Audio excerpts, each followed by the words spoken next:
As a forewarning to all who wish to continue listening, know that what I'm about to tell you is a true story. Denial will hold no comfort for you, and in this case, ignorance is probably bliss. In 1817, a man named John Bell purchased a large amount of farmland in Robertson County, Tennessee. Shortly after having moved into the property, Bell shot a strange animal in his cornfield described as having the head of a rabbit and the body of a dog.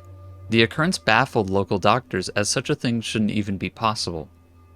As time passed, the family began to hear gnawing, hacking, and knocking noises coming from outside the house.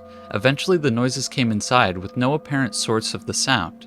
It wasn't long after that the tremors began to shake the property, an event that, again, seemed impossible to men of science.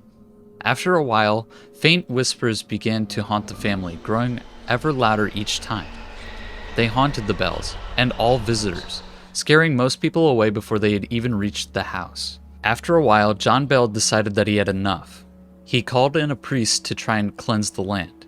This was a grave mistake. The spirit laughed at the holy man's petty attempts to stop it and turned violent. Tables and chairs were thrown at him, even as he held a crucifix and holy water. Could it be that God himself was powerless to this monster? The priest survived, but received 6 stitches and many broken bones. Whatever the priest had done seemed to enrage the dark presence. It made frequent attacks on the family, whether by controlling inanimate objects or by striking them with an unseen force. At all times, however, the family knew they were not safe.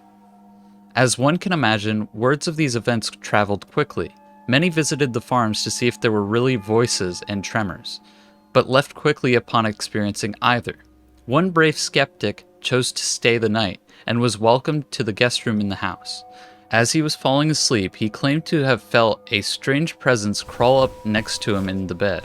Frightened, he hastily tried to use his blankets like a net and threw the presence into the fireplace. What happened then is best quoted by John Bell's journal. "I was sharply awakened by the most horrid of screams coming from inside the guest room. Upon entering the room, they had found a trail of blood leading away from the fireplace and outside the room, though the screams remained. All hints of doubt had been erased from the mind of their guest, as he briskly left the premises.